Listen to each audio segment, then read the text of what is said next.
ఎందుకు సైలెంట్ అయిపోయారు? అంటే మీకు ఒక ఫ్యాన్ బేస్ అంటే మీరు మాట్లాడేది గూడా సొసైటీ పరంగా మాట్లాడేవారు. ఆ విషయాల పైన కూడా చాలామంది అభిమానులు గాని ఉండేవారు గదా!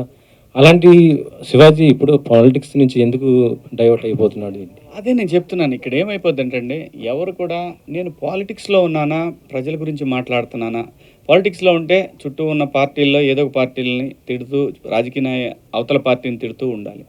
నేను ప్రజల గురించి, ప్రజల సమస్యల గురించే మాట్లాడాను మొదటి నుంచి. యెస్, నేను బీజేపీలో జాయిన్ అయిన మాట వాస్తవం. ఆ తర్వాత వాళ్ళ ప్రామిస్‌ని ఎప్పుడైతే పక్కకు పెట్టేశారో, ఆ తర్వాత బయటకొచ్చి నేనే రాజకీయ పార్టీలో లేను. ప్రజల సమస్యల గురించి, ప్రజల అవసరాలు ముఖ్యంగా యూత్‌కి సంబంధించి ప్రత్యేక హోదా అనే అంశాన్ని నేను తీసుకున్నాను. దానికి లీడర్‌షిప్పు చాలా అవసరం. లీడర్స్ కరెక్ట్‌గా ఉంటే నిజంగా సింపుల్‌గా చెప్పాలంటే ఈ రోజున మనకి రావాల్సినటువంటి ఏదైతే ఇన్‌ఫ్రాస్ట్రక్చర్ ఉందో అది మొత్తం ఆ సొమ్మంతా ఈ తరానికి చెందాల్సినటువంటి ఇన్‌ఫ్రాస్ట్రక్చర్ ఏదైతే ఉందో అది ఎనీథింగ్ ఇన్‌ఫ్రాస్ట్రక్చర్ అంటే వాటర్ కావచ్చు, అంటే క్లీన్ వాటర్ కావచ్చు, హెల్త్ కేర్ కావచ్చు, లేదు రోడ్స్ కావచ్చు, మనకు రావాల్సిన క్లీన్ పవర్ కావచ్చు, ఎవ్రీథింగ్ ప్రజలకు సంబంధించిన ఏదైతే ఇన్‌ఫ్రాస్ట్రక్చర్ ఆస్తి మొత్తం కూడా రాజకీయ నాయకుల జేబుల్లోకి వెళ్తూ ఉంది.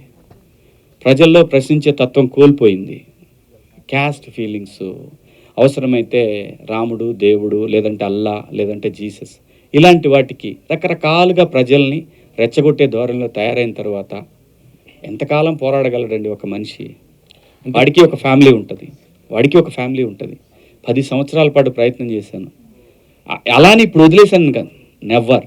ప్రజల గొంతుకగా మాత్రం ఎప్పుడు ఉంటాడు శివాజీ. కానీ నా ప్రొఫెషన్ మాత్రం నన్ను నటుడిగా నిలబెట్టి నా గొంతుక 10 మందికి తెలియటానికి కారణమైన సినిమా మాత్రం ఇక నుంచి చేయాలని ఫిక్స్ అయ్యాను. సో ఆ సందర్భంలోనే బిగ్ బాస్ వస్తే ఒప్పుకున్నాను. ఈ వెబ్ సిరీస్ చేశాను. ఇంకో సినిమా కూడా ఒప్పుకున్నాను. వాళ్ళు డబ్బులు వేసినా చూద్దాంలే ఆగా. అంటే శివాజీ ఇప్పుడు పొలిటికల్‌గా చూసుకుంటే అయ్యో! పవన్ కళ్యాణ్ గారు కూడా బాగానే చేస్తున్నారు కదా! అలాంటి ఆయనకి ఇప్పుడు అంటే మీరు కూడా కలిసి అట్లా చేయొచ్చు కదా! ఇప్పుడు ఎందుకు ఒంటరి అవుతున్నారని అనుకుంటున్నారు? సి పొలిటికల్ క్వశ్చన్స్ వద్దు, ఇదే లాస్ట్ నేను చెప్తాను. నేను ఒకే ఆన్సర్లో అందరికీ చెప్తాను. సి మెగాస్టార్ గారి ఫ్యామిలీకి ఆంధ్రప్రదేశ్ కానీ తెలంగాణలో కానీ వాళ్ళకున్న ఫ్యాన్ బేసు ఎవరికీ లేదు. అది నిజం. అసలు వాళ్ళకి సీఎం అవ్వాలంటే పెద్ద కష్టమైన పని కూడా కాదు. మళ్ళీ చెప్తున్నా, నేను ఏదైనా చెప్పాలనుకున్నది క్లియర్గా స్ట్రైట్ ఫార్వర్డ్గా చెప్తా. కొంతమందికి నచ్చవచ్చు, నచ్చకపోవచ్చు. ఎక్కడో లోపం జరుగుతుంది, అది సరిదిద్దుకుంటే ఇంకే ఇష్యూ లేదు. వాళ్ళ ఫ్యామిలీ నుంచి సీఎం అవటం పెద్ద కష్టమైన పని ఏం కాదు.